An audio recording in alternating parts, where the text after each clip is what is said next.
सभी छात्राओं को सुबह के नमस्ते। और मैं आशा करता हूं कि आप सब स्वस्थ होंगे। अभी हम बातें कर रहे हैं आपके फोर्थ यूनिट के ओशियनोग्राफी समुद्र विज्ञान की। समुद्र विज्ञान में आपका जो लेसन चल रहा है वो है आपका महासागरीय नितल के उच्चावच। महासागरीय नितल के उच्चावचों के बारे में काफ़ी चर्चाएं हो चुकी है और आप लगभग समझ भी चुके होंगे। वीडियो आप पूरा देखें, कोई बात नहीं समझ में आती है तो आपको नंबर पता ही है, आप नंबर पर कॉल कर सकते हैं, मैसेज कर सकते हैं और आप अपनी क्वेरी जो भी हो आप पूछ सकते हैं। मुझे पता है कि अभी आपके ये चीज़ें समझ में नहीं आ रही होंगी, लेकिन धीरे धीरे सब कुछ बढ़िया हो जाएगा। ये लेसन थोड़ा हार्ड भी है और धीरे अच्छे लेसन भी आएंगे। वैसे आपने यदि ज्योग्राफी रही है तो 11th में ये लेसन पढ़े होंगे, 11th में ये थे आपके। तो अभी कल हम बातें कर रहे थे आपके महासागरीय नितल के उच्चावचों मुख्यतः 4 भागों को हमने लिया था, जिसमें महाद्वीपीय मग्न तट, महाद्वीपीय मग्न ढाल और महासागरीय गहरे मैदानों के बारे में हमने बातें की थी। और आज हम बातें करेंगे, आपका चौथा पॉइंट है महासागरीय गर्त। गर्तों के बारे में हम देखते हैं तो गर्त होते क्या है। ये महासागरों के ऐसे भाग जो अत्यधिक गहरे हो एवं संकरे हो। जिस प्रकार ये माना कि समुद्र है तो इस प्रकार एक गहरी खाई के रूप में आपका समुद्र का भाग यहाँ पर आता है। तो ये अत्यधिक गहरे भी होंगे और संकरे भी होंगे, मतलब इनकी चौड़ाई ज़्यादा नहीं होती है। ये संकरे होते हैं, बी आकार की आकृति में होंगे। नीचे का भाग काफ़ी संकरा होता चला जाता है, तो ये काफ़ी संकरे भी होते हैं और गहरे भी होते हैं। संकरे और गहरे होते हैं, उन्हें हम क्या कहते हैं? गर्त कहते हैं। अगली बातें करेंगे, ये प्राय तटों या द्वीप चापों पर मिलते हैं। जैसे माना कि कोई समुद्र है तो ये जो भाग है आपका गर्त का, या तो ये बिल्कुल तट पर ही मिल जाएगा या द्वीप चाप, जहाँ पर द्वीप हो। यानी महासागरों में जो द्वीप बनते हैं, चाहे मॉरिशस है, फिलीपींस है, मिंडनाओ है, क्यूराइल है, इस प्रकार के जो क्षेत्र है उनके भागों के पास में इनकी स्थिति मिलती है। क्योंकि हमने कल भी ये बात बताया था कि जो ढाल है वो कहाँ पर पाए? तट के पास में ही पाए जाते हैं। ढाल तट के पास में पाए जाते हैं तो उस जगह पर ही क्या पाए जाएंगे? गर्त पाए जाएंगे। तो मुख्यतः गर्त आपके तट या द्वीप चापों के पास में पाए जाते हैं अधिकांश मात्रा में। फुल फ्लैश बातें नहीं कर सकते हम कि बीच में पाए ही नहीं जाते, हाँ पाए जा सकते हैं, लेकिन मुख्यतः अधिकांश भाग आपके कहाँ पाए जाएंगे? तटों पर या द्वीप चापों के पास में ये पाए जाते हैं। कौन? महासागरीय गर्त। अगली बातें करेंगे, ये 2 प्रकार के होते हैं, एक तो खाई के रूप में पाए जाते हैं, एक द्रोणी के रूप में पाए जाते हैं। द्रोणी एक भ्रंशन की स्थिति होती है जब किसी भाग में जब प्लेट विवर्तनी की थ्योरी के अनुसार 2 प्लेटें एक दूसरे के दूर चली जाती है तो बीच में एक खाई का रूप ले लेते हैं, एक द्रोणी का रूप ले लेते हैं। तो उस प्रकार की चीज़ों को द्रोणियाँ कहा जाता है और खाइयाँ ऑटोमेटिकली आपके उसमें समुद्र में बनी होती है। तो ये 2 प्रकार के हो सकते हैं, खाइयाँ एवं द्रोणियों के रूप में। साथ ही इनकी औसत जो गहराई मानी गई है, औसत कैसे कहते हैं? एवरेज। एवरेज क्या होता है? जैसे एक गहराई 10,000 मीटर की है और एक आपकी 5,000 गहराई है, तो दोनों का औसत क्या आ जाएगा?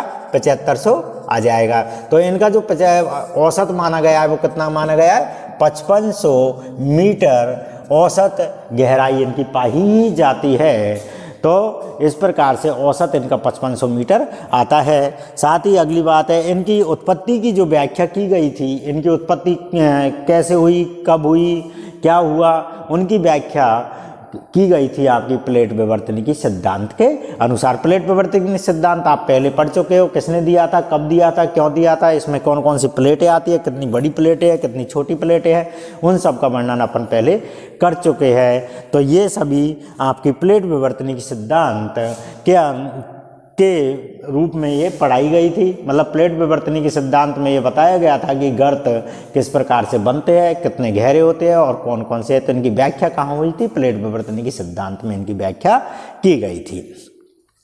अगली बातें हम करेंगे कि जो गर्त है, गर्तों की बातें करें तो बहुत ज़्यादा संख्या में गर्त पाए जा सकते हैं एक महासागर में। प्रशांत महासागर में काफ़ी हो सकते हैं, हिंद महासागर में काफ़ी हो सकते हैं, लेकिन गर्त की जो परिभाषा है वो हमने यहाँ पर मानी गई है कि लगभग औसत इनका 5500 मीटर आना ही चाहिए।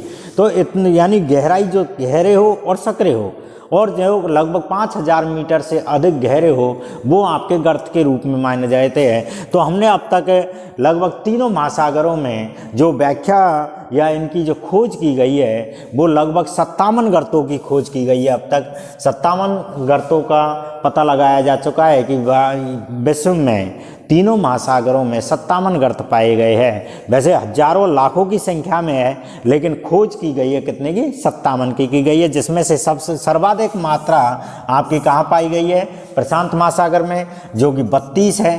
32 गर्त आपके प्रशांत महासागर में पाए गए हैं।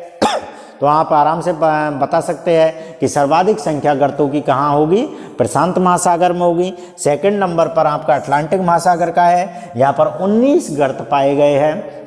प्रशांत महासागर में 32 थे और जबकि यहाँ पर 19 है, 19 है। और हिंद महासागर में ये 6 गर्त पाए गए हैं। इस प्रकार लगभग औसत इनका जो टोटल माना गया है वो 57 गर्तों का पता अब तक लगाया जा चुका है, जिनमें सर्वाधिक प्रशांत महासागर में 32, अटलांटिक महासागर में 19 और हिंद महासागर में 6। अब बातें करते हैं कि इनमें सर्वाधिक गहरा गर्त कौन सा है, जो हम कल आपके उच्चतम मितिक वक्र में हम पढ़ चुके हैं कि सबसे गहरा गर्त कौन सा है विश्व का, चैलेंजर गर्त या मेरियाना गर्त जिसे कहा गया है, वो सबसे गहरा गर्त है। और ये आपके कहाँ पाया जाता है, प्रशांत महासागर में ये पाया गया है। तो चैलेंजर गर्त विश्व का सबसे गहरा गर्त माना गया है।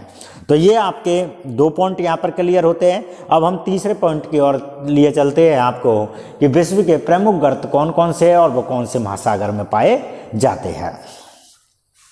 बातें करेंगे हम पहले प्रशांत महासागर की। प्रशांत महासागर में वैसे तो आपके कितने गर्तों की संख्या बताई गई है, 32 गर्तों की संख्या बताई गई है, लेकिन कुछ गर्त मैंने यहाँ पर लिखे हैं क्योंकि एग्जाम में इनके बारे में पूछा जाता है कि कौन कौन से गर्त है। तो कुछ 1-2 गर्तों के बारे में वहाँ पर लिखना होता है। तो आपको कुछ गर्त यहाँ पर लिखे गए हैं, 1-2 गर्तों को भी यदि आप लिखते हो तो आंसर में फुल में से फुल नंबर आपके मिलते हैं। तो प्रशांत महासागर की यदि हम बातें करते हैं तो यहाँ पर कुछ गर्त है, जिनमें पहला लिखा है मैंने मेरियाना गर्त, जिसे चैलेंजर गर्त के नाम से भी जाना जाता है। इसकी गहराई जो मानी गई है 11,033 मानी गई है।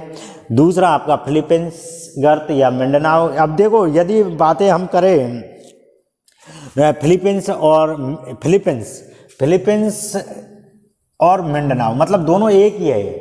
ये फिलीपींस द्वीप के पास में है, फिलीपींस एक द्वीप है फिलीपींस, और उसके पास में यानी मिंडनाओ भी कह सकते हैं इसको या फिलीपींस भी कह सकते हैं। और इसकी गहराई लगभग 10,540 मीटर मानी गई है। और भी गर्त यहाँ पर लिखे हैं मैंने। तीसरे नंबर पर आपका किरोल गर्त लिखा है, चौथे पर एल्यूशियन गर्त है, पाँचवें पर टोंगा या कर्माडेक गर्त है और छठवें पर अटाकामा गर्त है। तो ये आपके कुछ गर्तों के नाम यहाँ पर प्रशांत महासागर के हैं। एक बार और देख ले, मेरियाना गर्त, फिलीपींस या मिंडनाओ गर्त, क्यूराइल गर्त, एल्यूशियन गर्त, टोंगा या कर्माडेक गर्त और अटाकामा गर्त। तो ये आपके किसके हैं, प्रशांत महासागर के हैं। यहाँ पर लगभग 32 की खोज की गई है, मैंने कुछ ही लिखे हैं यहाँ पर।